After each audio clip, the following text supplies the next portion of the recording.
अच्छा यार, सीन ये है कि हम लोगों ने स्टार्ट करना है आज अकाउंटिंग फॉर मटेरियल। ये चैप्टर ऑलरेडी हमने कह लो कि क्या कहते हैं MA1 में भी किया होता है।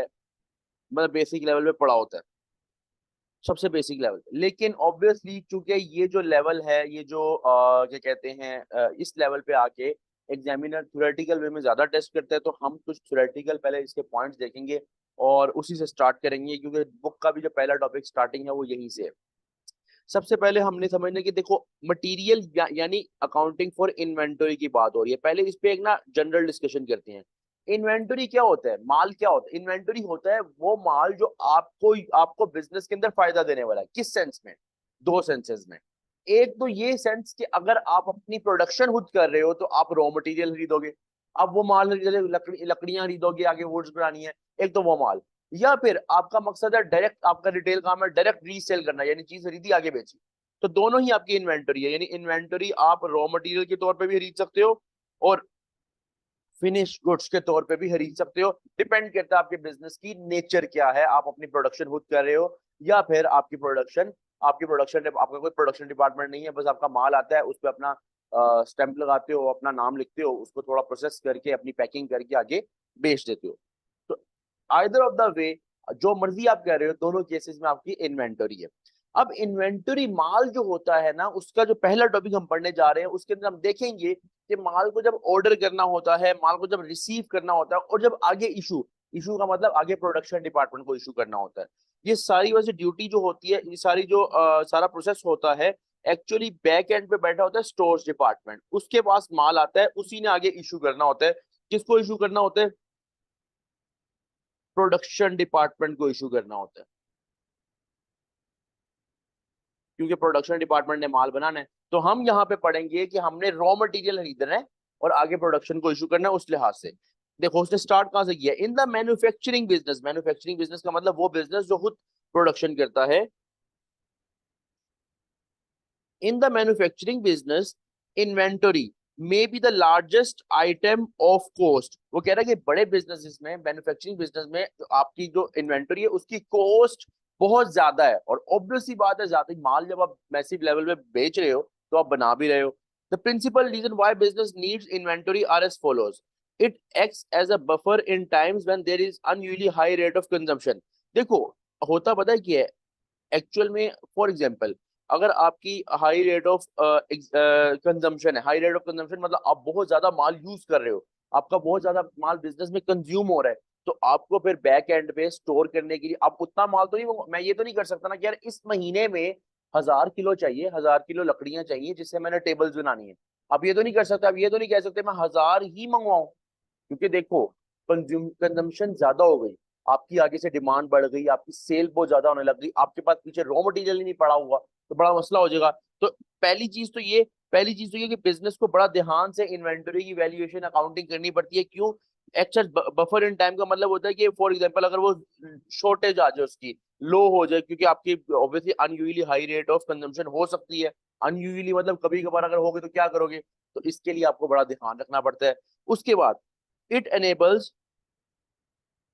the in business to take advantage of quantity discounts by buying in bulk। देखो, पहला फायदा तो ये कि जब आप ज्यादा माल मंगवाते हो, वो इन्वेंटरी ज्यादा मंगवाने की ना फायदे बता रहा है।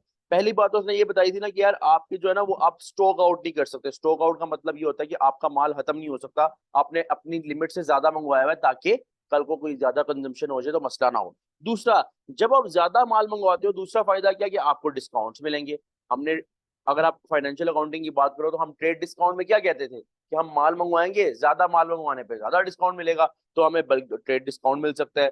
उसके बाद the business can take advantage of seasonal and other price fluctuations, for example end of season sale. कैसे? अक्सर क्या होता है कि जैसे विंटर खत्म होता है या समर खत्म होता है, तो अक्सर लोग, जैसे आपके ब्रांड्स हैं, वो ज्यादा सेल लगाते हैं कि माल निकले। क्यों? क्योंकि उन्होंने माल लिया होता है। तो अगर वो एंड ऑफ सीजन सेल लगानी है, या जैसे आपका ये व्हाइट फ्राइडे सेल आती है, या आपकी ईद की सेल है, 14 अगस्त की, किसी भी लिहाज से आपकी सेल आनी है, तो उन दिनों में माल की जरूरत है, तो आप एक्स्ट्रा माल मंगवा के रखोगे। मतलब इन्वेंटरी की जरूरत है तो इन्वेंटरी आप रखोगे, बिजनेस की नीड है।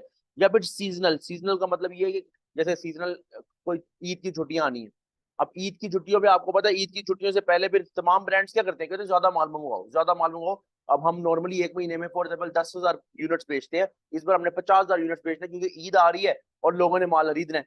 तो वो माल खरीदने के लिए एडवांटेज आपको सीजनल दिनों में या फिर फॉर एग्जाम्पल प्राइस फ्लक्चुएशन में बहुत ज्यादा होता है, क्योंकि जैसे सीजन एंड पे आप क्या करते हो, कभी कभार सेल लगाते हो, आप अपनी प्राइस कम कर देते हो और आप कहते हो माल खरीदो, लोग खरीदते हैं, डिस्काउंट देते हो, लोग खरीदते हैं। तो उस केस के लिए आपको इन्वेंटरी की जरूरत होती है। ये थ्योरेटिकल पॉइंट्स है, ये सारे थ्योरेटिकल पॉइंट्स। उसके बाद any delay in production caused by the lack of part is kept to a minimum, so production process will flow smoothly and efficiently। वो कह रहा है कि अगर आपके पास माल पड़ा होता है ना, तो आपका कभी भी ये इशू नहीं आता कि यार आपको किसी चीज की कमी हो जाए, मतलब इन्वेंटरी की कमी हो जाए। यहाँ यही लिखा हुआ है कि एनी डिले, अगर कोई डिले होगा production cause by lack of part is kept to minimum. Kept to minimum यानी जब आपके पास माल की टेंशन ही नहीं है, जब आपके पास माल आ जाना है, इन्वेंटरी आ जानी है, तो आपको इस चीज की तो टेंशन नहीं है कि भाई हमारा जो है वो क्या कहते हैं, पता नहीं कल को ये हमें इस इन्वेंटरी में ये चीज जरूरत है कि पता नहीं है हमारे पास कि नहीं, आपके पास होगी। लेकिन ये सब कब होगा, जब आपके पास माल पड़ा होगा, इन्वेंटरी की फॉर्म में माल आपके पास पड़ा होगा। यानी आपने सिर्फ उतना नहीं मंगवाना जितना आपने बेचना है, बल्कि आपने थोड़ा एक्स्ट्रा करना है ताकि आपको ये फायदे, जितने फायदे नजर आ रहे हैं, फायदे हों। It may be necessary to hold inventory for technical reason. For example, some food items need to mature। कह रहा है कभी कभार आपको ना अपनी इन्वेंटरी को होल्ड करना पड़ता है। ये ज्यादातर इनमें होता है जब आपका फ्रूट्स का बिजनेस होता है, जब आपका ये फूड का बिजनेस होता है, क्योंकि उसमें क्या होता है देखो ना, समटाइम्स क्या होता है, food item need to mature, मतलब आपने एक चीज खरीदी, उसको थोड़ा टाइम लगना मेच्योर होने में, लेकिन जिस पार्ट पे आप खरीद रहे हो, फॉर एग्जाम्पल एक चीज है वो पड़ी पड़ी ज्यादा मतलब मार्केटेबल हो जाएगी, या पड़ी पड़ी आपको पता है कि इस फ्रूट ने थोड़ा भी मजीद, फ्रूट ने भी थोड़ा मजीद जो है वो क्या कहते हैं मतलब फलना है, या मतलब इस तरह के उसने अपने फिनिश गुड्स की फॉर्म में जाना है, तो आप उस पहले लेवल पे खरीद लेते हो ताकि आपको सस्ता माल मिल जाए और बाद में फिर आपको होल्ड करते हो। तो माल खरीदने का ये भी फायदा है कि मतलब टेक्निकल रीजन, मतलब जिसके अंदर सिर्फ ये जरूरी नहीं कि माल मचोर हो, कभी कभार क्या होता है कि आप ज्यादा माल खरीद लेते हो कि फॉर एग्जाम्पल कुछ अरसे तक आपको नजर आ रहा है कि यार इसकी वो आने वाली है, क्या कह लो कि मार्केट आने वाली। जैसे अज्यूम करो कि आज के दौर में क्या हो रहा है, मोबाइल्स क्यों महंगे हो रहे हैं। हम लोग जैसे आप लोगों में भी मोबाइल्स का पता तो होता है, शौक शौक तो मुझे भी नहीं है, लेकिन पता तो, नॉलेज तो है। अब मोबाइल अगर आप 50,000 से कम वैल्यू पे मोबाइल लेने जाओगे, आपको नॉर्मल मोबाइल मिलेगा ही नहीं। क्यों, ऐसा क्यों है? लैपटॉप, जो लैपटॉप आपको 30-40 हजार में मिलता था, वो अब 1 लाख 1.5 लाख में क्यों मिल रहा है? क्यों? क्योंकि अब दौर क्या आ रहा है, ऑनलाइन अर्निंग का दौर आ रहा है, ऑनलाइन बिजनेसेस का दौर आ रहा है, जैसे टीचिंग तक भी ऑनलाइन हो चुकी हुई है। तो ये सारी चीजों के ट्रेंड की वजह से वो जिन्होंने माल रखा हुआ था, इन्वेंटरी रखी हुई थी, उनको फायदा हुआ ना। उन्होंने ज्यादा माल रखा होगा उस रेट पे जब वो सस्ता था, लेकिन अब उनको फायदा हुआ। तो ये चीजें टेक्निकल रीजन, जिसमें डिमांड सप्लाई का हिसाब है, सब कुछ, इसका आपको फायदा होता है जब आप इन्वेंटरी रखते हो। लेकिन लेकिन अभी हम आगे बढ़ते हैं, लेकिन उससे पहले मैं बता दूं, ये तमाम पॉइंट्स हमने ये पढ़े कि इन्वेंटरी हो, आपके पास माल पड़ा हो, लेकिन माल रखने के लिए खर्चा करना पड़ता है। आपको स्टोर्स डिपार्टमेंट चाहिए, आपको जगह चाहिए, वेयर हाउस चाहिए जहां माल रखना है।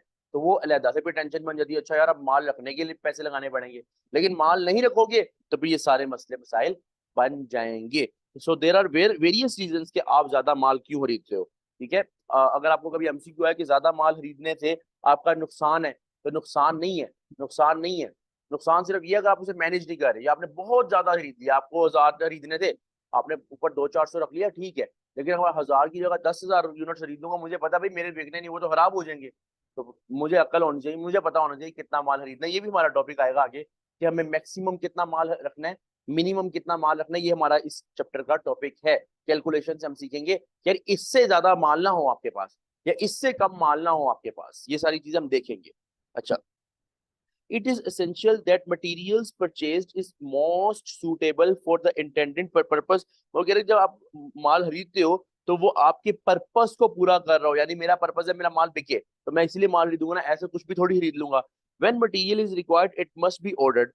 ये देखो यहाँ पे प्रोसेस आने लगा। सबसे पहला चीज, जब जब भी रिक्वायरमेंट पड़ती है, ऑर्डर किया जाता है। अब ये रिक्वायरमेंट किसको पड़ती है? एक्चुअली जो आपका प्रोडक्शन डिपार्टमेंट होता है ना, उसको रिक्वायरमेंट पड़ती है, उसने माल यूज करके फिनिश गुड्स बनाने हैं। तो वो आगे स्टोर्स को रिक्वेस्ट करता है। ये भी अभी हम पढ़ेंगे कि क्या यहाँ पे डॉक्यूमेंटेशन इन्वॉल्व होती है, सारा कुछ हम पढ़ेंगे। तो प्रोडक्शन डिपार्टमेंट स्टोर्स डिपार्टमेंट से कॉन्टेक्ट करते हैं, तो इट मस्ट बी ऑर्डर्ड, मतलब प्रोडक्शन स्टोर्स को कहता है कि ऑर्डर करो, तो स्टोर्स आगे ऑर्डर करता है परचेज डिपार्टमेंट से, और परचेज डिपार्टमेंट आगे सप्लायर से कॉन्टेक्ट करता है। ये पूरा एक साइकिल है। So it must be ordered, पहला तो ऑर्डर किया, फिर उसके बाद रिसीव, कोई डिपार्टमेंट रिसीव करता है by the stores department, recorded, record करता है, मतलब ऑब्वियसली माल आने पे रिकॉर्ड, उसके बाद क्या करता है, इशू टू मैन्युफैक्चरिंग डिपार्टमेंट, मतलब उसके बाद वो वही माल जब स्टोर्स के पास आ जाता है तो वो प्रोडक्शन डिपार्टमेंट, मैन्युफैक्चरिंग डिपार्टमेंट यानी प्रोडक्शन डिपार्टमेंट को इशू करता है, that requires it and eventually paid for, मतलब वो कह रहा है जो जिसने एक्चुअली मंगवाया था माल, तो और जिसके लिए हमने पे किया, माल के लिए पे करोगे और जिसने मंगवाया था प्रोडक्शन डिपार्टमेंट उस तक पहुंच जाता है। This process needs a great deal of paper work and strict internal controls. अगर मैं तुम लोगों से थोड़ी सी बात, थोड़ा एक पॉइंट यहाँ पे डिस्कस करूं कि जब जब हम लोग कोई भी काम करते हैं बिजनेस के अंदर, तो हमें पता है उस चीज की डॉक्यूमेंटेशन, पेपर वर्किंग बहुत जरूरी है। उसके बगैर देखो, तुम्हें मैंने बोला प्रोडक्शन ने स्टोर डिपार्टमेंट को बोला इतना माल मंगवा दो, 100 किलो माल मंगवा दो, स्टोर्स ने आगे 80 किलो का ऑर्डर दिया, परचेज ने आगे 60 किलो का ऑर्डर दिया, कल को माल आया 60 किलो का, आपने प्रोडक्शन को 60 का दिया, उसने कहा मैंने तो 100 कहा था, तुमने 60 क्यों किया? ठीक है, मसला हो गया। तो स्टोर्स बोले तुमने कब कहा था 100, तुमने कब कहा था 100, ये लो माल पकड़ो, बनाओ जो भी तुम्हें ऑर्डर है तुम बनाओ। तो वहां अगर कोई पेपर वर्किंग नहीं होगी तो कुछ नहीं हो सकता, सब सारा अपनी मर्जी करेंगे, कानून नहीं चल सकता, लॉ नहीं चल सकता, बिजनेस के अंदर जो एक सिस्टम चल रहा होता है वो सिस्टम नहीं चल सकता अगर पेपर वर्किंग नहीं हो रही। तो ये सारा प्रोसेस जो चल रहा है ना, ये सारा प्रोसेस, इसके बैक एंड पे क्या है, एक स्ट्रिक्ट इंटरनल कंट्रोल्स और बड़े ध्यान से डॉक्यूमेंटेशन यानी पेपर वर्किंग, ताकि ये सारा प्रोसीजर कि माल जो आना, माल का प्रोडक्शन तक पहुंचना, ये पूरा साइकिल बड़ा स्मूथ से चले। अगर चाहते हो तो इन्वेंटरी थोड़ी ज्यादा भी होना जरूरी है और टाइम पे ऑर्डर करना भी जरूरी है। मुझे बताओ यहाँ तक क्लियर हुआ? यहाँ तक जो पॉइंट्स हमने पढ़े क्लियर हुए हैं? थ्योरेटिकल पॉइंट्स हैं, थ्योरेटिकल थोड़ा टाइम जरूर लगा रहे हैं हम, लेकिन इसका फायदा आपको होगा थ्योरेटिकल एमसीक्यूज में। बताओ यहाँ तक क्लियर है? जिन्होंने लेट ज्वाइन किए वो लेक्चर रिकॉर्डिंग फॉर्म में मिलेगा, वो देख लेना। अच्छा, अब इंटरनल कंट्रोल्स क्या होते हैं बिजनेस के अंदर? हर काम के अंदर ना कंट्रोल होते हैं। यानी एज्यूम करो मेरा एक बिजनेस चल रहा है, एज्यूम करो मेरा एक बिजनेस चल रहा है, मैंने उसमें ना मैनेजर को बोला कि भाई ये 10,000 रुपये पकड़ या ये 50,000 रुपये पकड़, और ना इस मेरे बिजनेस में ना एडवर्टाइजमेंट पे पैसा लगा, गूगल एड्स पे पैसा लगा, अपना जैसे हम लोग अपने अपने जो बिजनेस करते हैं उसके अंदर हम गूगल एड्स पे पैसा लगाते हैं, हम फेसबुक पे पैसा लगाते हैं, हम हर तरफ एडवर्टाइजमेंट की ना एक प्रॉपर पोर्टफोलियो मेंटेन किया हुआ है। नहीं तो हम लोग एक लेवल पे काम किस तरह कर सकें, उसके लिए हम मेहनत कर रहे हैं, और हर बिजनेस उस तरह मेहनत करता है। तो मैंने वो, अब मेरे पास, मैं तो तुम्हें पढ़ा रहा हूँ ना, मैं इस वक्त तुम्हें पढ़ा रहा हूँ, तुम्हारे बाद भी मैं क्लास ले रहा हूँ, तुम्हारे से पहले भी मैं पढ़ा रहा हूँ, क्योंकि बाय प्रोफेशन मैं टीचर हूँ। लेकिन अगर मैं कहूँ कि यार मैंने पढ़ाना भी है, मैंने मैनेज भी करना है, मैंने सब कुछ करना है, पॉसिबल नहीं है। फिर मैं क्या करूंगा, एक बंदा हायर करूंगा जिसका मैंने मैनेजर हायर किया हुआ है। फिर मैं क्या करूंगा, यार तुम लोगों ने टेस्ट देने हैं, तुम लोगों ने ये चीजें करनी है, उसके लिए एक और मैनेजर हायर करूंगा जो मैंने तुम लोगों को टीए प्रोवाइड की हुई है। ये सारी चीजें क्या है कि मैंने तुम लोगों को सर्विसेज प्रोवाइड करने के लिए सारी एक स्ट्रीमलाइन बना रहा हूँ। ठीक है, और मैं कोशिश करता रहूंगा अच्छा यार मेरे जो स्टूडेंट है उनमें किसी को इशू ना है। लेकिन एज्यूम करो मेरा मैनेजर तुम्हें कॉन्टेक्ट करे और वो बोले, एज्यूम करो कि यार लड़के बात ये है कि ना तुम सर तुम्हें लेक्चर्स जो दे रहे हैं इसकी एनरोलमेंट क्या प्राइस है, तुमको यार इसकी एनरोलमेंट प्राइस है 9-10 हज़ार रुपए फॉर एग्जाम्पल। वो बोले कि मैं तुम्हें ना 2,000 रुपए या 3,000 रुपए दो, मैं तुम्हें डायरेक्टली दे देता हूँ, एक्सेस तो मेरे पास है। अगर मेरा मैनेजर तुम्हें ये बोले, एज्यूम करो, और वो तुम्हें बेच भी दे और तुमसे पैसे भी ले ले और बैक एंड से जाके रिकॉर्ड मिटा दे, मैं क्या कर सकूंगा? जीरो लेवल पे खड़ा हो गया ना मैं तो कुछ नहीं कर सकूंगा। मैंने फिर इसके लिए क्या रखे होंगे? Internal controls. हर बिजनेस के अंदर हर प्रोसेस एक इंटरनल कंट्रोल पे चल रहा है, तो मटेरियल का भी इंटरनल कंट्रोल जरूरी है। जिस तरह मैंने इंटरनल कंट्रोल, मुझे पता है कि यार फ्रॉड कहाँ से हो सकता है, कहाँ से मेरा मैनेजर ये पॉइंट कर सकता है, कहाँ से ये वाला बंदा ये मसला कर सकता है, तो मैंने उस जगह कंट्रोल लगाया हुआ है। मैंने क्या किया वो कंट्रोल मैं तुम्हें बताऊंगा नहीं, फॉर एग्जाम्पल एक जनरली बताता हूँ कि मैंने अपने मैनेजर को लेक्चर्स की, सब कुछ उसके पास है लेकिन लेक्चर्स की एक्सेस सिर्फ मेरे पास है, वो बेच नहीं सकता लेक्चर्स। तो क्या ये कंट्रोल का पार्ट है ना? तो मटेरियल के अंदर क्या है, इंटरनल कंट्रोल होना जरूरी है, नहीं तो मसला हो जाएगा। अब internal control consist of full documentation and appropriate authorisation. अब सिंपल डॉक्यूमेंटेशन जरूरी नहीं है, बल्कि ऑथराइजेशन भी जरूरी है। किस तरह? अभी रिसेंटली हम लोगों ने ना एक चीज एंटर की है कि जो स्टूडेंट्स हमारे पास एनरोल होते हैं ना, जो स्टूडेंट्स हमारे पास एनरोल होते हैं, पहले क्या था, स्टूडेंट हमारे पास एनरोल होते थे, हमारे पास डाटा होता था सारा, हम डाटा को मैनेज कर लेते थे। अब मैंने अपने मैनेजर को बोला कि अब स्टूडेंट्स काफी ज्यादा हो गए हैं और ऑब्वियसली मैनेज करना, फिर अब इंटरनेशनल स्टूडेंट्स भी ऐड हो रहे हैं, तो सबको मैनेज करना बड़ा एक मुश्किल चीज हो रही है। तो उसके लिए क्या किया जाए कि रिकॉर्ड रखने के लिए ना, एक जैसे ही कोई हमारे वेबसाइट पे एनरोलमेंट कराए, उसको ऑटोमेटिकली एक इनवॉइस बने और वो उस तक चली जाए। ऑटोमेटिकली एक इनवॉइस बने और वो उस तक चली जाए। ठीक है? और इनवॉइस का एक डाटा तुम रखो, एक वो रखे, स्टूडेंट रखे। कल को फॉर एग्जाम्पल महीने बाद में तुमसे पूछो इतनी सेल्स है, तो इस स्टूडेंट की हर हर स्टूडेंट की इनवॉइस होना जरूरी है। अब एज्यूम करो कि इनवॉइस स्टूडेंट को चली गई, 2,000 रुपए की इनवॉइस बना के उसने बेच दी फॉर एग्जाम्पल, और 2,000 रुपए उसने अपनी जेब में डाल दी, और बैक एंड से इनवॉइस डिलीट कर दी, बैक एंड से इनवॉइस डिलीट कर दी। तो एक तो डॉक्यूमेंटेशन भी गई, और दूसरा अप्रोप्रिएट ऑथराइजेशन भी गई। मेरी नजर से चीज गुजरे ना, तो कितना मसला हो जाएगा। बिजनेस तो 2 दिनों में खराब हो जाए, मतलब इस तरह होने लग गया तो वो तो दिनों में कह लो कि फारिग हो जाएगा। तो उस चीज को किस तरह मैनेज किया जाए, उसको अप्रोप्रिएट ऑथराइजेशन करके मैनेज किया जाए। यानी प्रोसेस इस तरह रखा जाए कि इनवॉइस जब उसको जाए, इनवॉइस जब उसको जाए तो एक मरतबा मेरी तरफ से गुजर के जाए, मेरी तरफ से गुजर के जाए, या उस बंदे की तरफ से गुजर के जाए जिसको मैंने अथॉरिटी दी हुई है कि भाई बिजनेस के अंदर फ्रॉड हुआ, तुम भरोगे पैसा। नहीं तो तुम लोगों के ख्याल में दुबई मैं रिसेंटली गया, वहां पे 50,000 1 लाख एम्प्लॉइज या 50,000 एम्प्लॉइज मैनेज कर रही है एक कंपनी, जिसका ओनर भी एक है।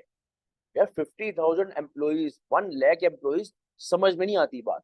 लेकिन वो इतना फैला हुआ बिजनेस है और एक मालिक है, किस तरह मैनेज कर रहा है? उसने अथॉरिटी दी हुई है, तो वो हर लेवल पे ऑथराइजेशन हो रही हैं। तो मटेरियल के अंदर, अगर मटेरियल के अंदर तो दिनों में फ्रॉड हो सकता है, चोरी हो सकता है, कोई अपने पर्सनल यूज के लिए देख सकता है। तो बिजनेस उसके अंदर मालिक लोग क्या करते हैं, फिर ऑथराइजेशन लगाते हैं। तो अप्रोप्रिएट डॉक्यूमेंटेशन जरूरी है, लेकिन उसके साथ ऑथराइजेशन भी जरूरी है, ऑथराइजेशन भी जरूरी है। Of all transactions, movements of material and all requisitions, requisition यानी जिसने भी रिक्वेस्ट किया उसकी, उसके डॉक्यूमेंटेशन और ऑथराइजेशन हो। जिसने ऑर्डर किया यानी परचेज डिपार्टमेंट, उसने सारा देखा हो, मतलब उसकी सारी ऑथराइजेशन, यानी जो डॉक्यूमेंट है वो ऑथराइज्ड हो। रिसीट्स यानी अगर फॉर एग्जाम्पल माल आया, आपने फॉर एग्जाम्पल पैसे दिए, या जो भी सारी रिसीट्स आ रही हैं, डॉक्यूमेंट्स आ रहे हैं, और पेमेंट जो आपने पेमेंट्स की हैं, जैसे फॉर एग्जाम्पल हमने अगर आपने फाइनेंशियल अकाउंटिंग पढ़ा हुआ तो हमने उसमें प्रॉपरली एक प्रोसीजर पढ़ा था। Material requisition note, sorry purchase requisition note, letter of inquiry, letter of reply, और उसके बाद परचेज ऑर्डर, फिर एडवाइस नोट। ये सारे क्या थे? ये सारे जो डॉक्यूमेंट्स थे, ये एक्चुअली ऑथराइजेशन के लिए थे कि किसी लेवल पे फ्रॉड ना हो सके। तो ये सारा बिजनेस इसी तरह कंट्रोल हो सकता है, नहीं तो बड़ा मुश्किल हो जाएगा, ऑब्वियस सी बात है। अच्छा, if control is to be maintain, अब कंट्रोल की बात हो रही है कि अगर उसको मेंटेन करना है, ओवर परचेजिंग यानी अगर खरीदते हुए उसको कंट्रोल करना है, it is necessary to ensure that. अब क्या जरूरी है, जब खरीदने हुए ऑर्डर प्लेस करना है, उस पर कंट्रोल कैसे रखे लगाएंगे? Only necessary items are purchased, यानी परचेज मैनेजर को हमने अथॉरिटी दी कि भाई जो माल मंगवाना है वो जरूरत का माल मंगवाना है। तुम्हें अगले ने बोला 500 किलो मंगवाओ, तुम किस खुशी में 600 किलो मंगवा रहे हो? अगर फॉर एग्जाम्पल रीजन, तो रीजन पूछो भाई, हो सकता है परचेज डिपार्टमेंट मिला हो, वो बोले मैनेजर का यार मुझे जरा 100 किलो अपने घर ले जाए, 100 किलो बेच दे, कोई ना कोई मसला। भाई सिर्फ नेसेसरी माल मंगवाओ। orders are placed with most appropriate suppliers after considering price and delivery details। देखो, most appropriate supplier ये ना हो, ये चीज ना हो। देखो मैं आपको बड़े क्लियर कट कर बताता हूँ। अक्सर लोग क्या करते हैं, अक्सर लोग ये करते हैं, यार माल मंगवाना ना, तो वो अपने किसी दोस्त, जो सप्लायर है ना, वो उनका कोई दोस्त है फॉर एग्जाम्पल, तो कॉल करके कहते हैं यार वैसे तो कितने का चीज बेच रहा है, उन्होंने कहा 10 रुपए की 1 यूनिट है। तो अब इसको पता है, मतलब मैनेजर को पता है कि यार 8 रुपए पे भी कोई एक बंदा बेच रहा है, उसने अपने दोस्त को बोल दिया कि 10 रुपए वाला माल मंगवा दिया, कि दोस्त का भी फायदा हो जाए और मैं मेरे पास भी डॉक्यूमेंट्स आ जाएंगे, मुझे 10 के मुताबिक डॉक्यूमेंट मिलेगा। तो वो क्या होगा, वो मैंने अप्रोप्रिएट काम नहीं किया, मैंने एक गलत काम किया, बिजनेस का नुकसान किया, अपने फायदे के लिए, अपने दोस्त के फायदे के लिए बिजनेस का नुकसान किया। तो ऐसा नहीं होना चाहिए। ऑर्डर जो प्लेस किया जाए वो मोस्ट अप्रोप्रिएट सप्लायर को किया जाए, after considering price and delivery details, सारी प्राइस डिटेल्स देखी जाए, डिलीवरी डिटेल्स देखी जाए। एक एक चीज, नो आप महंगी चीज मंगवा लो, नो इशू, लेकिन उसके साथ फिर सर्विसेज वैसी होगी, वो हमारे प्रीमिसेस तक छोड़ के जाएगा, हमें वो गारंटी देगा, वारंटी देगा कि माल खराब नहीं होगा, हमें और सर्विसेज प्रोवाइड करेगा। चलो मानते हैं हम उस केस में हम महंगा पैसा देंगे, लेकिन अपना फायदा देख के बिजनेस का नुकसान करना ये एक गलत चीज है। तो ये चीज इसके ऊपर कंट्रोल होना जरूरी है।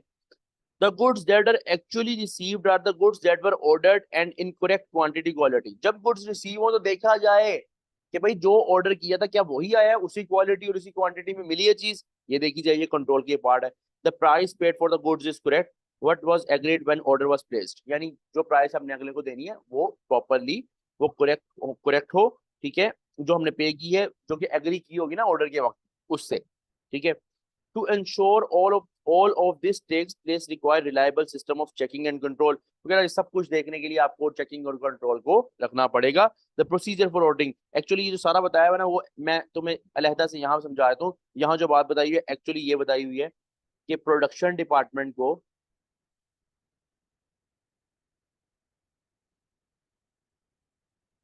जब माल की जरूरत पड़ती है तो वो ऑब्वियसली किससे कॉन्टेक्ट करेगा, स्टोर्स डिपार्टमेंट से। स्टोर्स डिपार्टमेंट आगे कॉन्टेक्ट करेगा परचेज डिपार्टमेंट से। परचेज डिपार्टमेंट आगे प्लेस करेगा ऑर्डर सप्लायर को, और सप्लायर यहाँ से क्या करेगा, अगर तो फॉर एग्जाम्पल आपका बिजनेस में एक अलहदा सेक्शन है गुड्स रिसीव करने के लिए, तो फिर तो यहाँ पे गुड्स रिसीव सेक्शन होगा। फिर तो यहाँ गुड्स रिसीव सेक्शन होगा, जो हम लोग पढ़ते रहे हैं, बेसिक लेवल पे भी पढ़ते थे, और हमने एफए में भी इस तरह के पॉइंट्स देखे होते हैं बेसिक लेवल पे, कि सप्लायर जो माल बेचता है गुड्स रिसीव सेक्शन पे स्टोर्स को दे देता है। या कुछ बिजनेसेस में क्या होता है, डायरेक्टली सप्लायर माल स्टोर्स डिपार्टमेंट को दे देता है, जैसे यहाँ पे बताया हुआ है कि स्टोर्स डिपार्टमेंट ने परचेज को बताया कि हमें माल चाहिए, एक्सटर्नल सप्लायर को उसने ऑर्डर प्लेस किया, और फिर स्टोर्स के पास माल आ गया, और स्टोर्स वापस वो क्या करेगा, प्रोडक्शन डिपार्टमेंट को वो माल पहुंचा देगा। ये पूरा साइकिल यहाँ बताया हुआ है कि इस साइकिल को बड़े ध्यान से मेंटेन करना, प्रॉपर डॉक्यूमेंटेशन करना, प्रॉपर पेपर वर्किंग करना, और कौन कौन से कंट्रोल्स को कैसे कैसे मैनेज किया जाता है वो हमने यहाँ पे पॉइंट्स पढ़े। ये हमारा पहला टॉपिक था, ordering receiving end issuing inventory. इसमें हमने कंट्रोल से रिलेटेड पढ़ा। मैं फिर से बता रहा हूँ कि इस बार मैं F2 में थ्योरेटिकल पर्सपेक्टिव ज्यादा नोट कर वो कर रहा हूँ, क्योंकि F2 के अंदर स्टूडेंट्स का जो फीडबैक है वो थ्योरेटिकल है। तुम लोगों ने भी थ्योरेटिकली बड़े पक्के रहना है, जहाँ इशू है तुम लोग पूछ सकते हो। मुझे बताओ यहाँ तक क्लियर है, यहाँ तक कोई क्वेश्चन है तो पूछ लो, कोई क्वेश्चन है तो पूछ लो, अगर क्लियर है तो एक मरतबा बता दो।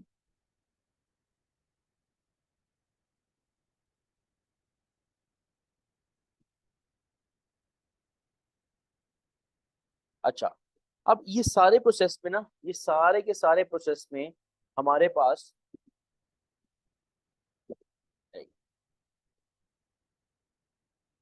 इस सारे प्रोसेस में हमारे पास ना डॉक्यूमेंट्स इन्वॉल्व होते हैं। उन डॉक्यूमेंट्स पे थोड़ी सी बात करते हैं।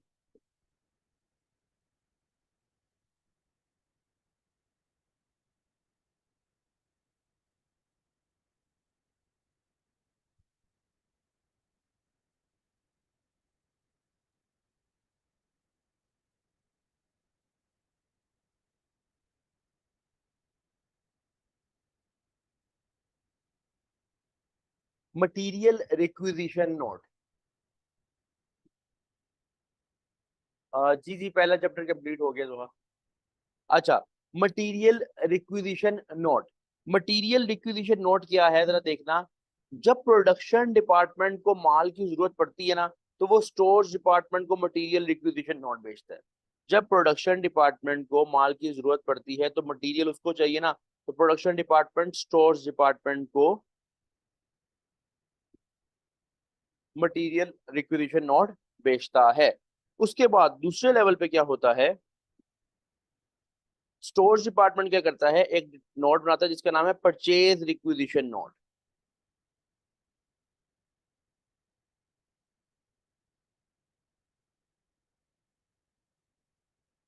Purchase requisition note stores department आगे परचेज डिपार्टमेंट को बेचता है। एक्चुअली मटेरियल रिक्विजिशन क्या है कि मटेरियल के लिए रिक्वेस्ट करना है, क्योंकि मटेरियल पड़ा किसके पास है, स्टोर्स के पास, और परचेज रिक्विजिशन का मतलब परचेज के लिए रिक्वेस्ट करना, क्योंकि परचेज करना किसने है, परचेज डिपार्टमेंट ने। और उसके बाद क्या होता है, उसके बाद जब माल आता है तो आप लोगों को पूरा प्रोसीजर आगे पता है, ऑलरेडी पता है, क्योंकि हम लोग एफए के अंदर बेसिक लेवल पे काफी ज्यादा इस चीजों को पढ़ते हैं कि क्या प्रोसीजर है, वही प्रोसीजर यहाँ पे है। लेकिन वो प्रोसीजर इस तरह नहीं है कि जैसे फॉर एग्जाम्पल बड़ा डिटेल में, क्योंकि वो हम बेसिक लेवल पे इसके अंदर MA1 में इसके अंदर पढ़ लिया जाता है कि यहाँ पे वो चीज इस उस लेवल पे टेस्ट नहीं होती, क्योंकि स्टूडेंट का माइंड होता है। बट फिर भी लॉजिक आना जरूरी है, क्योंकि कभी कभार क्या होता है बेसिक से MCQ आ भी जाता है, तो लॉजिक आपकी बड़ी पक्की होनी चाहिए। अच्छा, उसके बाद जो परचेज डिपार्टमेंट है वो क्या करता है, तीसरे नंबर पर डॉक्यूमेंट आता है परचेज ऑर्डर। वो परचेज ऑर्डर जो परचेज डिपार्टमेंट है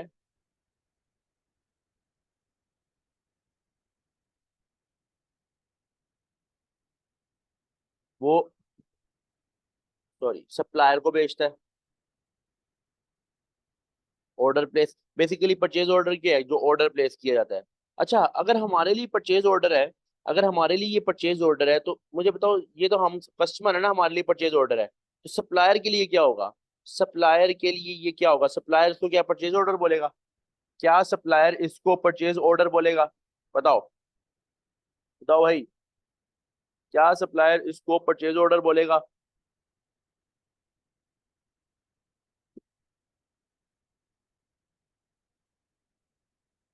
हाँ, तो सुन लो यहाँ पे पॉइंट, कि हमारा परचेज ऑर्डर सप्लायर के लिए सेल्स ऑर्डर है। यानी जैसे फॉर एग्जांपल, मैं जब अपने ऑनलाइन वेबसाइट पे बैकएंड पे देखता हूँ कोई ऑर्डर आया है, तो मैं बोलता हूँ कि हमारे लिए, क्योंकि हमें ऑर्डर आता है, तो हम बोलते हैं ये हमारे इतने सेल्स ऑर्डर आए हैं, इस महीने में हमारे इतने सेल्स ऑर्डर थे, इस महीने में इतने सेल्स। लेकिन अगर हम कुछ परचेज करते हैं, यानी फॉर एग्जाम्पल हम एडवर्टाइजमेंट करते हैं या कुछ, तो हमारा वहाँ पे ऑर्डर जो हम प्लेस करते हैं वो हम परचेज ऑर्डर प्लेस करते हैं, क्योंकि वहाँ कस्टमर है। जहाँ हम सप्लायर है वहाँ पे हम सेल्स ऑर्डर बोलते हैं। अच्छा, उसके बाद क्या होता है, डिलीवरी नोट।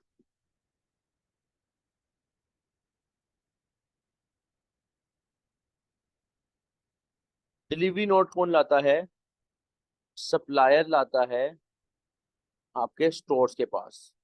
अगर आपका गुड रिसीव सेक्शन है तो फिर तो वो obviously good receive section receive करता है। लेकिन अगर आपका स्टोर्स डायरेक्टली रिसीव कर रहा है तो वो डायरेक्टली स्टोर्स के पास जाएगा। लेकिन डिलीवरी नोट कौन लाएगा, सप्लायर लाएगा, सप्लायर लाएगा। हाँ, और अगर यहाँ पे स्टोर्स है, या मैं साथ ही लिख रहा हूँ गुड रिसीव सेक्शन भी हो सकता है, दोनों में से कोई हो सकता है, इनके पास यहाँ एक डॉक्यूमेंट होगा, goods receive note. Goods receive note क्या होता है, ये स्टोर या गुड रिसीव सेक्शन जिसने भी माल रिसीव करना है ना, वो बना के रखता है, उसको पहले से खबर पहुंच जाती है। परचेज ऑर्डर जब प्लेस होता है कि माल आएगा, तो वो गुड रिसीव नोट बना लेते हैं, फिर वो डिलीवरी नोट के साथ मैच करते हैं इस गुड रिसीव नोट को। और उसके बाद लास्ट पे क्या होता है, एक इनवॉइस बनती है। इनवॉइस आपको मिलती है रिसीव्ड बाय अकाउंट्स डिपार्टमेंट।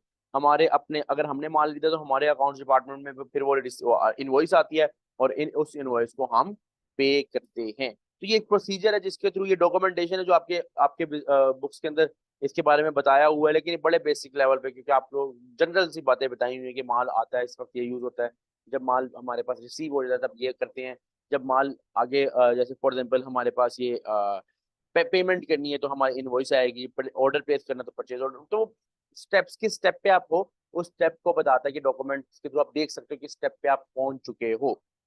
अच्छा, यहाँ पे हमने एक डॉक्यूमेंट पढ़ा, material requisition form note. Material requisition note, कभी कभार क्या होता है, यहाँ से मैं रिलेट इससे इससे रिलेट कर रहा हूँ, आपको ना प्रोडक्शन डिपार्टमेंट ने रिक्वेस्ट किया 100 किलो माल, 100 किलो माल आपसे रिक्वेस्ट किया और आपने भेज दिया, उसने रिक्वेस्ट किया आपने भेज दिया, ठीक है। अब हुआ ये कि प्रोडक्शन डिपार्टमेंट ने जो यूज किया ना माल, वो सिर्फ किया 90 केजीज। प्रोडक्शन डिपार्टमेंट में ने जो माल यूज किया वो कितना किया, 90 केजीज, और बच कितना गया, 10 किलो। अब प्रोडक्शन डिपार्टमेंट को ये अलाउ नहीं है कि वो 10 किलो कहे कि चलो ठीक है पड़े रहने दो, उस पे हम, ये गलत एक चीज है, कंट्रोल होगा ना, प्रॉपर कंट्रोल सुपरवाइजर्स होंगे, वो देखेंगे अच्छा भाई 10 किलो का क्या करना है, तो वो कहेगा स्टोर को वापस भेज दो। तो ये 10 किलो क्या होगा, रिटर्न हो जाएगा स्टोर को। लेकिन रिटर्न इस तरह नहीं होगा, अगर वो रिटर्न कर दे कल को वो बोले डॉक्यूमेंट तो 100 किलो का, मैंने तुम्हें 100 किलो दिया था, और कल को प्रोडक्शन डिपार्टमेंट बोले कि यार मैंने 100 में से 90 यूज किया था, 10 तुम्हें वापस कर दिया था। स्टोर्स बोले कोई मुझे दिखाओ प्रूफ। तो उसके प्रूफ के तौर पे क्या होता है कि जब रिटर्न हो रहा होता है ना, तो एक डॉक्यूमेंट बनता है, material return note. Material return या material returned note. Material return note क्या है कि कोई भी अनयूज्ड मटेरियल है, जो कोई भी अनयूज्ड मटेरियल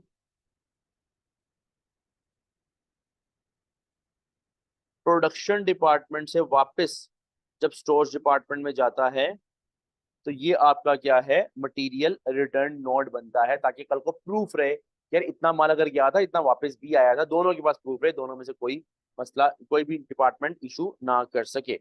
अच्छा एक फॉर एग्जाम्पल एज्यूम करो ये मेरा ना प्रोडक्शन डिपार्टमेंट में मैंने भेजे थे ना 100 किलो, उसमें से यूज हुए 90, मेरे पास 10 बाकी बच गए। अब मैं ये सोच रहा हूँ कि यार ये जो 10 किलो है, मैंने क्या सोचा, मैंने कहा इसको रिटर्न कर देता हूँ। लेकिन हो सकता है कि प्रोडक्शन डिपार्टमेंट टू उसने मुझे बोला कि यार ये 10 किलो जो है ना ये वापस ना भेजो, हमें भी यही माल की जरूरत है, तो वहां हमें ये माल दे दो। यानी प्रोडक्शन वन ने वापस भेजना था स्टोर्स को, लेकिन प्रोडक्शन डिपार्टमेंट टू वहां बैठा हुआ है, उसने बोला यार हमें भी यही माल की जरूरत है, हमने भी तो स्टोर से मंगवाना है, हमें 10 किलो की जरूरत है, तुम हमें दे दो, डायरेक्टली दे दो, क्या तुम वापस इसको भेजोगे फिर हमारे पास आएगा। अब प्रोडक्शन डिपार्टमेंट वन कहेगा हम तुम्हें माल दे तो दें, लेकिन कल को तुम मुकर जाओ कि हमने तुम्हें माल दिया है, हमारे पास तो कोई डॉक्यूमेंटेशन नहीं है। तो यहाँ पे 10 किलो अगर तुमने ट्रांसफर करना है ना from one department to another, transfer हो सकता है, लेकिन यहाँ पे जो प्रॉपर डॉक्यूमेंट बनेगा वो है मटीरियल ट्रांसफर नोट। ये मटेरियल ट्रांसफर नोट क्या है कि आप एक डिपार्टमेंट से दूसरे प्रोडक्शन डिपार्टमेंट को जब माल बेचते हो साथ नोट बनाते हो, ताकि कल को अगर मुझसे आके मटेरियल डिपार्ट मतलब प्रोडक्शन डिपार्टमेंट वन में फॉर एग्जाम्पल उसका सुपरवाइजर मुझसे पूछे 100 किलो माल आया था, मैं कहूंगा भाई 90 यूज किया था, स्टोर्स के 10 तुमने वापस नहीं भेजा, तो मैं कहूंगा जो वापस मैंने नहीं भेजा तो क्या हुआ, मैंने ट्रांसफर कर दिया, डॉक्यूमेंट दिखाओ। मैं दिखा दूंगा डॉक्यूमेंट, मटेरियल ट्रांसफर नोट, ये देखो मैंने बी को दिया है, उसके पास भी डॉक्यूमेंट की फोटोकॉपी है, मेरे पास भी है, जाके पता कर लो, उसके पास सारा रिकॉर्ड पड़ा होगा। ठीक है, मुझे बताओ यहाँ तक क्लियर है, मटेरियल ट्रांसफर और मटेरियल रिटर्न नोट्स और बाकी डॉक्यूमेंट्स यहाँ तक क्लियर है तो एक मरतबा यस लिख दो। अगर यहाँ तक क्लियर है तो एक मरतबा यस लिख दो।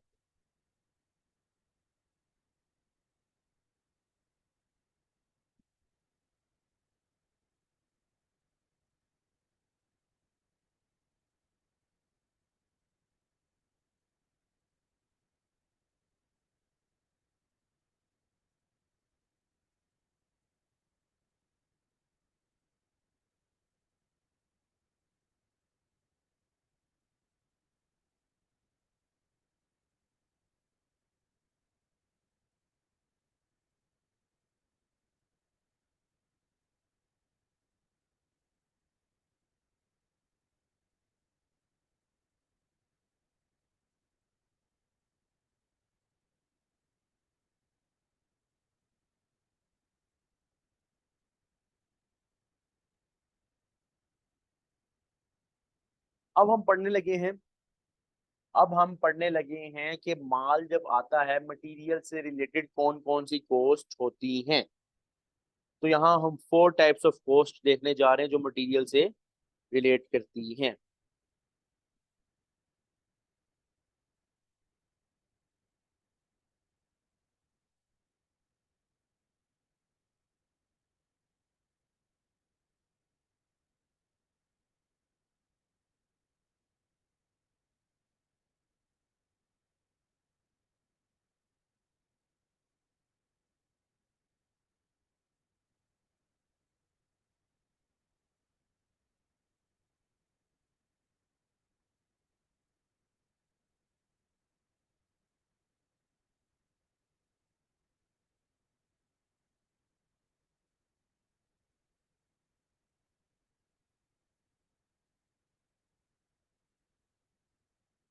4 types of cost related to material.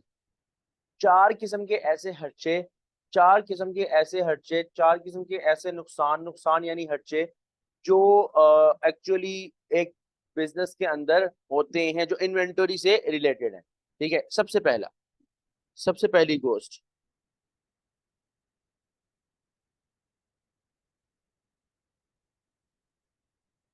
Purchase cost.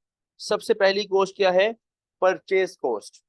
भाई किसी भी माल को खरीदने का खर्चा, किसी भी माल को खरीदने का खर्चा।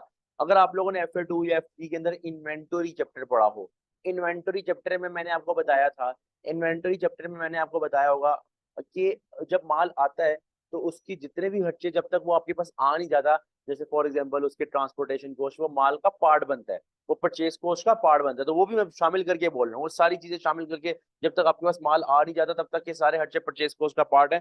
तो वो परचेज कॉस्ट जो है वो बेसिकली जो प्राइस आप पेड कर रहे हो, प्राइस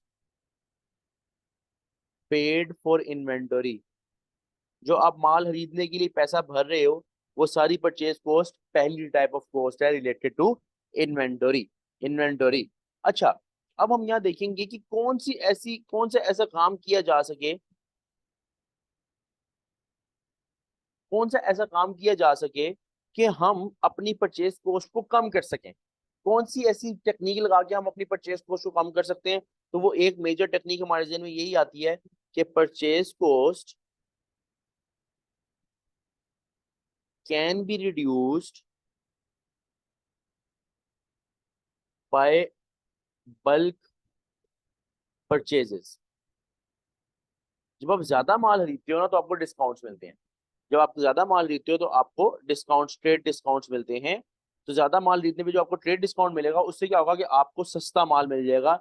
हाँ, आज आपको ज्यादा पे करना पड़ रहा है लेकिन पर यूनिट कॉस्ट आपकी कम है, तो आपके लिए फायदेमंद है। तो पहली कॉस्ट सिंपल परचेज कॉस्ट है, जो कि मैंने आपके सामने लिख दी। तो 4 टाइप्स में पहली टाइप हमने कंप्लीट कर ली, बस हमने इसके नाम देखने हैं। कल हम इसको मतलब नेक्स्ट लेक्चर में हम इसको प्रॉपरली वो देखेंगे, क्या कहते हैं, फॉर्मूलाज पढ़ेंगे। आज हमने सिर्फ इसको डिस्कशन करनी है कौन कौन सी कॉस्ट है। दूसरे लेवल पे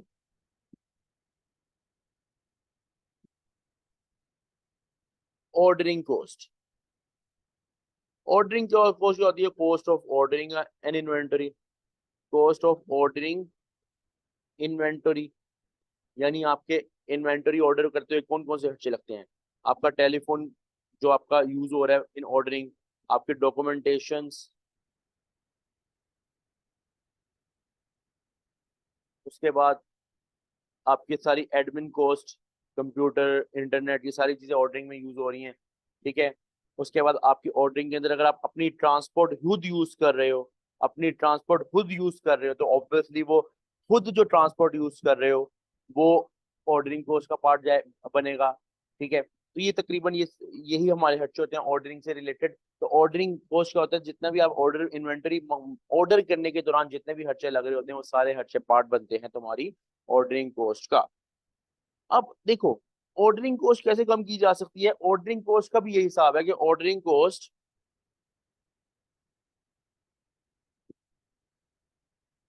can be reduced by bulk purchases.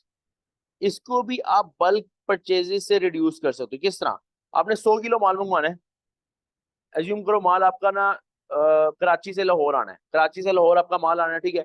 100 kilo आपने माल मंगवाना है।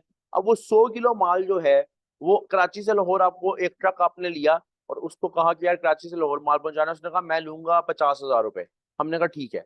उसने कहा यार 100 किलो मंगवाओ, 200 किलो मंगवाओ, मैंने तो एक दफा ही आना है ना, मैंने तो एक मरतबा आना है। तो तुम जितने मर्जी किलो मंगवा लो, 100 किलो मंगवाओ, 200 किलो या 300, 300 तक सेम रेट है। अब तुम 50 किलो भी मंगवाओगे तो तुम्हें 50,000 पे करना है, 100 पे भी 50,000, तो तुम क्या करोगे? तुम यही कहोगे ना यार ज्यादा माल मंगवा लो, ज्यादा माल मंगवा लो एक मरतबा के। पहले हम 1 महीने का माल मंगवा रहे थे, हमने कहा चलो 2 महीने का माल मंगवा लो। इससे क्या होगा? हमारी ऑर्डरिंग कॉस्ट कम हो जाएगी। तो बल्क परचेज से ऑर्डरिंग कॉस्ट कम हो जाती है, क्योंकि टेलीफोन हो गया, डॉक्यूमेंटेशन, एडमिन, ट्रांसपोर्ट, ये सब एक मरतबा लगेंगी एज कम्पेयर टू 2 मरतबा, तो कॉस्ट आधी हो गई ना। ऑर्डरिंग कॉस्ट को आप बल्क परचेजेस से कम कर सकते हो। इसके बाद नेक्स्ट नेक्स्ट जो आपकी कॉस्ट, मटेरियल की कॉस्ट है, वो है होल्डिंग कॉस्ट। देखो, जैसे ही आपके पास माल पहुंच जाता है ना, उसके बाद आपने उसको होल्ड करना होता है, आपने उसको होल्ड करना होता है, यानी cost of storing the material, उसको स्टोर करना होता है,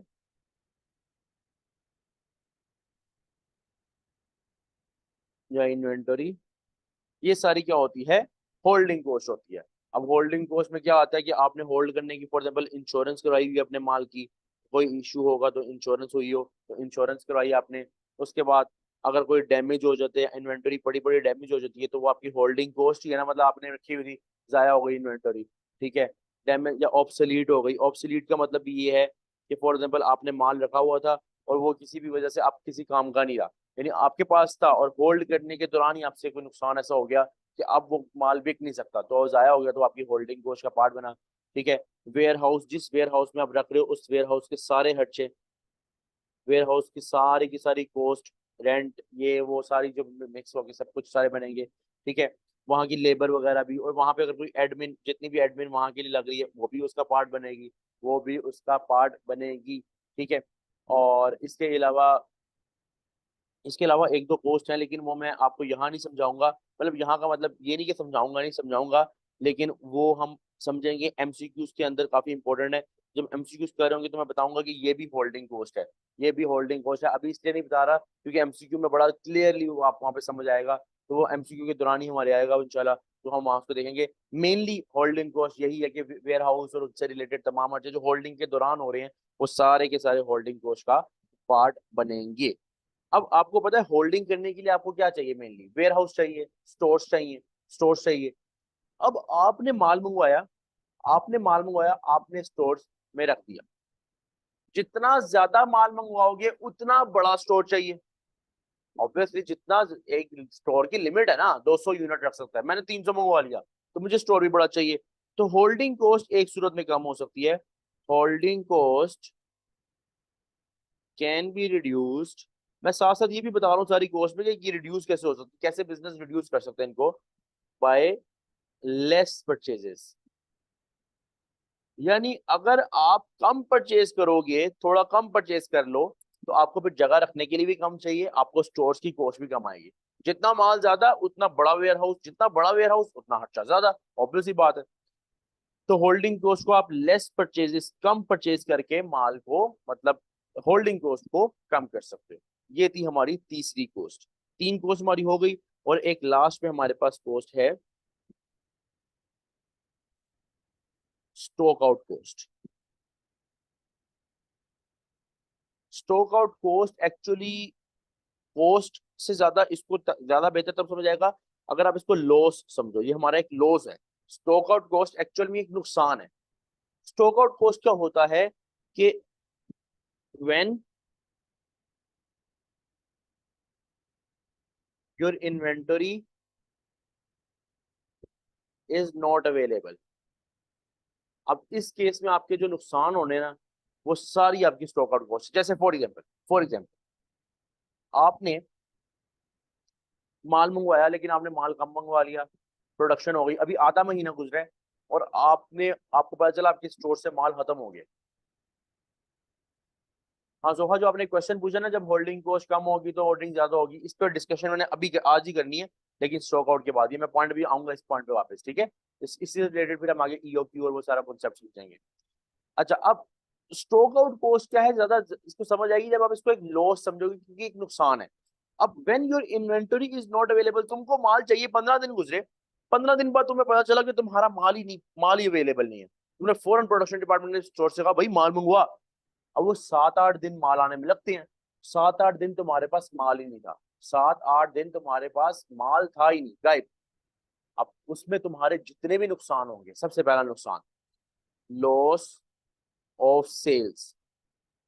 तुम्हारे सेल्स, ऑब्वियस ही बात है, तुम्हारी सेल्स कम जब तुम बनाओगी नहीं कुछ तो सेल्स कम हो जाएंगी, ठीक है। लॉस ऑफ गुडविल, तुम्हारे बिजनेस का नाम खराब होगा, तुम्हारे बिजनेस का नाम। जैसे मेरे पास माल पड़ा हो, अब तुमने मुझे पेमेंट कर दी, मुझे लगा माल पड़ा हुआ है, लेकिन मैंने आधा ऑर्डर बनाया, बाद में पता चला माल खत्म हो गया। अब तुम मेरे पास आ गए 7 दिन बाद, मेरा माल किधर है, मैंने कहा यार वो थोड़ा वेट करो। और वो जब मैं तुम्हें वेट करवाऊंगा ना, तो उसके अंदर क्या होगा, मेरी लॉन्ग टर्म में क्या होगा, मेरी बिजनेस की गुडविल, नाम खराब होगा, नाम खराब होगा, ठीक है। उसके बाद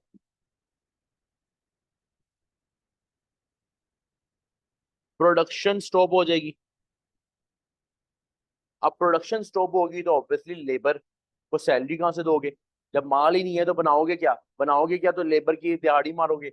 जब लेबर की दिहाड़ी मारोगे तो लेबर की नजर में भी तुम्हारा बिजनेस का नाम खराब होगा और तुम अनएम्प्लॉयमेंट क्रिएट करोगे, अनएम्प्लॉयमेंट का इफेक्ट डालोगे, लोगों के ऊपर जुल्म करोगे, जिससे लॉन्ग टर्म में तुम्हारा बिजनेस का नाम खराब होगा।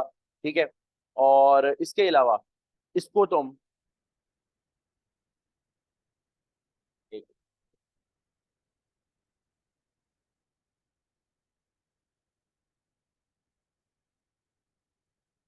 एक पॉइंट अक्सर आ जाता है कि loss of profit.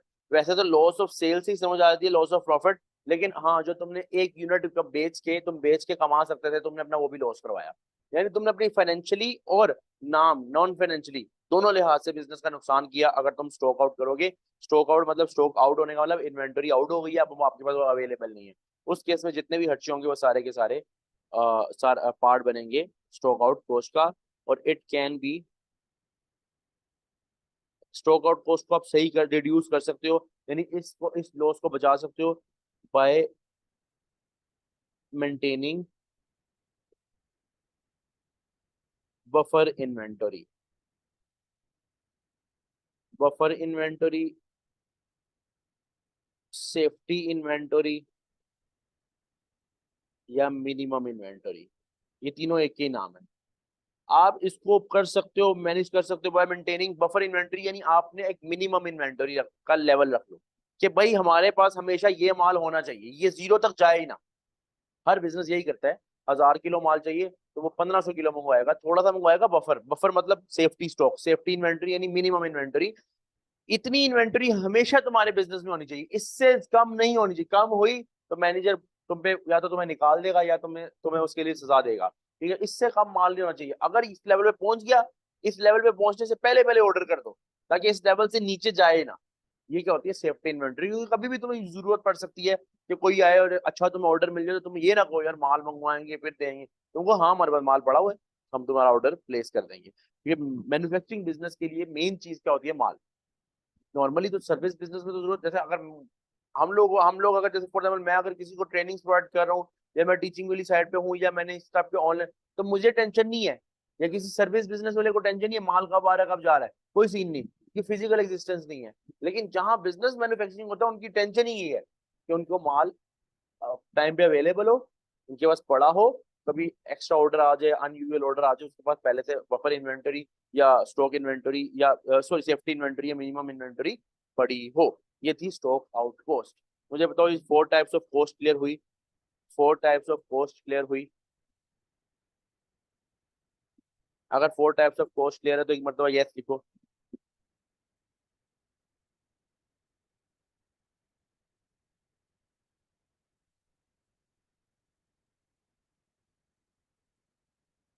Buffer buffer inventory का मतलब है मिनिमम इन्वेंटरी। मिनिमम इन्वेंटरी का मतलब है कि इतना माल हमेशा आपके पास रहना चाहिए। यानी 100 किलो आपने रखा हुआ है कि 100 किलो किलो से कम माल ना जाए। यानी 100 किलो आते आने आने तक से पहले पहले आपके पास दूसरा माल आ गया हो, बाहर से इन्वेंटरी आ गई हो, और वो 100 दोबारा से अपने लेवल पे 100 से 1000 पे चला जाए, लेकिन इससे नीचे ना जाए, ताकि वो आपके पास सेफ्टी के तौर पे पड़ा हो माल। कल को कोई इशू ना हो, स्टॉक आउट ना हो सके, आपके प्रॉफिट्स ना लॉस हो सके, आपकी सेल्स ना लॉस हो सके। ठीक है। अब एक लास्ट पॉइंट है, उसके बाद ये क्लास आज की एंड है। वो ये कि हमने ऑर्डरिंग कॉस्ट में पढ़ा कि हम अपनी ऑर्डरिंग कॉस्ट कम कर सकते हैं। हम अपनी ऑर्डरिंग कॉस्ट कम कर सकते हैं अगर हम क्या करें, बल्क परचेजेस करें, ज्यादा माल खरीदें। ऑर्डरिंग कॉस्ट कम हो जाएगी अगर ज्यादा माल खरीदें। लेकिन होल्डिंग कॉस्ट में कह रहे हैं हम लेस माल खरीदें। मतलब एक कॉस्ट अगर हम कम करते हैं ना, तो दूसरी ज्यादा हो जाती है। आपने माल ज्यादा मंगवाया कि ऑर्डरिंग कॉस्ट कम हो जाए, अब आपको होल्डिंग कॉस्ट ज्यादा लगानी पड़ेगी। अब आपने होल्डिंग कॉस्ट बचाने के लिए आपने माल कम मंगवाया, आपकी ऑर्डरिंग कॉस्ट ज्यादा हो गई। तो ये दोनों आपस में क्या है, इनवर्सली रिलेटेड हैं। ये दोनों कॉस्ट आपस में इनवर्सली रिलेटेड हैं। अब बिजनेस को मसला ये पड़ रहा है कि भाई हम एक कॉस्ट को पकड़ते हैं, दूसरी कॉस्ट, जैसे फॉर एग्जाम्पल अक्सर क्या होता है आज के दौर में, अक्सर लोगों से आप सुनोगे यार एक खर्चा खत्म होता है तो दूसरा आ जाता है। मतलब एक चीज को बचाने के लिए दूसरा खर्चा आ जाता है, एक खर्चा कम करते दूसरा खर्चा ज्यादा हो जाता है। तो इस वजह से क्या होता है, ये इन्वर्सली रिलेटेड है, तो बिजनेस को मसले चलते हैं। अब फिर क्या किया जाए, इसका क्या हल है कि हम दोनों की इज्जत रख लें और हम दोनों तरफ से परेशान ना हो, हमें ये ना लगे यार ये ज्यादा है या ये ज्यादा है। कौन सा ऐसा लेवल है कि जिस पे ये दोनों, ये हमारी टेंशन खत्म हो जाए। कौन सा ऐसा लेवल है कि जिस पे हमारी ये टेंशन खत्म हो जाए? तो वो लेवल अगर मैं तुम्हें बताऊं ना, वो लेवल एक ही लेवल है कि जिस पे हमारी ये टेंशन खत्म हो सकती है। यानी हमें एक पोस्ट ज्यादा नहीं लगेगी, या अगर पहली बचाओगे दूसरी ज्यादा, या दूसरी बचाओगे पहली ज्यादा, इस तरह नहीं होगा। वो सिर्फ एक ऐसा पॉइंट है, और वो पॉइंट ये है कि अगर तुम अपनी टोटल ऑर्डरिंग कॉस्ट को इक्वल कर दो टोटल होल्डिंग कॉस्ट के, अगर तुम अपनी टोटल ऑर्डरिंग कॉस्ट को इक्वल कर दो टोटल होल्डिंग कॉस्ट के, तो ये वो लेवल है जिस लेवल पे दोनों अपने मिनिमम लेवल पे हैं। क्यों? क्योंकि ये लेवल, ये देखो ना, ये तुम लोग ने वीडियो में देखना, ये दो लेवल है, ठीक है, एक ऑर्डरिंग और एक होल्डिंग। तुमने एक एक भी कम किया ना, एक को भी कम करने की कोशिश की, दूसरा ऊपर चल जाएगा। अच्छा, वापस लाते हैं लेवल पे, तुमने इसको कम किया, ये ऊपर चले जाएगा। तो ये दोनों का इक्वल होना सिर्फ वो लेवल है जिसपे ये दोनों अपने मिनिमम पॉइंट पे आ सकते हैं। दोनों दोनों की तरफ से तुम्हारी टेंशन खत्म है। अब तुम एक भी नीचे करोगे, दूसरी ऊपर, दूसरी ऊपर करोगे, पहली, मतलब मसला इस तरह आ जाएगा। बस ये लेवल है जिस लेवल पे तुम अपनी ऑर्डरिंग कॉस्ट और होल्डिंग कॉस्ट को इक्वल कर सकते, इक्वल करोगे तो इस चीज से बच सकते हो, और इस चीज से बच सकते हो। अब ये लेवल कब अचीव होगा? ये लेवल कि आपका होल्डिंग कॉस्ट और आपका ऑर्डरिंग कॉस्ट ये कब अचीव होगा, ये कैसे अचीव होगा? हमें कैसे पता चलेगा कि हमारी ऑर्डरिंग कॉस्ट और होल्डिंग कॉस्ट, हम कितना माल मंगवाएं तो हमारी ऑर्डरिंग कॉस्ट और होल्डिंग कॉस्ट इक्वल इक्वल आएगी? हम कितना माल मंगवाएं? हमें तो नहीं, हम हजार, हो सकता है हम 1000 मंगवाएं, हमारी ऑर्डरिंग कॉस्ट कम हो जाए, होल्डिंग ज्यादा हो जाए। हम 2000 मंगवाएं, हमारी ऑर्डरिंग कॉस्ट मजीद कम हो जाए, होल्डिंग और ज्यादा हो जाए। अच्छा, हम कम पे आ जाते हैं, हम 500 मंगवाएं, हमारी ऑर्डरिंग कॉस्ट ज्यादा हो जाए, होल्डिंग कम हो जाए। मजीद कम करें, होल्डिंग कम, ऑर्डरिंग ज्यादा। तो कितना माल मंगवाएं, कितनी क्वांटिटी मंगवाएं कि हमारा ये वाला लेवल अचीव हो जाए? उस क्वांटिटी का नाम है इकोनॉमिक ऑर्डर क्वांटिटी। अक्सर स्टूडेंट्स जैसे फॉर एग्जांपल होते हैं, जिन्होंने पहले पढ़ा होता है, वो मुझसे आके कहते हैं यार इकोनॉमिक ऑर्डर क्वांटिटी नहीं समझ आ रही कि ये कौन सा क्वांटिटी है। तो मैं कहता हूँ ये वो क्वांटिटी है कि जिसका आंसर जो आएगा, फॉर एग्जाम्पल इसका आंसर आता है 4500 यूनिट्स, इसका आंसर आता है 4500 यूनिट्स या केजीज।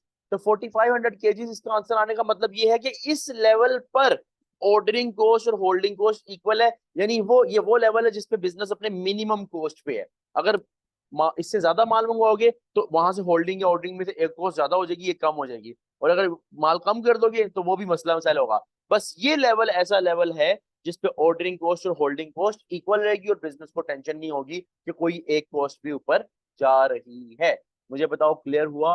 अभी ईओक्यू हम कल पढ़ेंगे, फॉर्मूला और कैलकुलेशंस, सिर्फ आज थ्योरेटिकल पॉइंट से पढ़ना था। मुझे बताओ, यहाँ तक कोई क्वेश्चन है? पूछ लो। क्लियर है तो एक मरतबा बता दो, अगर क्लियर है तो एक मरतबा बता दो।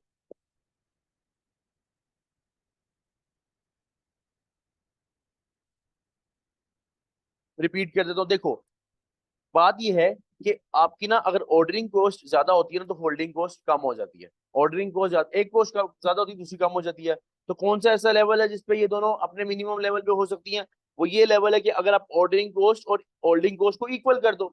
अगर आप इक्वल कर दोगे तो ऑब्वियसली दोनों अपने मिनिमम लेवल पे। अब ये वो लेवल है जिसपे एक कॉस्ट ज्यादा नहीं है दूसरी से। हम चाहते हैं दोनों ऐसे लेवल पे हो जिसमें एक भी ज्यादा ना हो, तो दोनों को सेम करोगे तो दोनों अपने लेवल पे ना। अब एक भी ज्यादा करोगे, दूसरी नीचे चली जाएगी। ये वो लेवल आ गया जिसपे दोनों सेम है। अब इस लेवल पे हाउ मच क्वांटिटी, हम कितनी क्वांटिटी ऑर्डर करें तो हमारा ये लेवल अचीव होगा?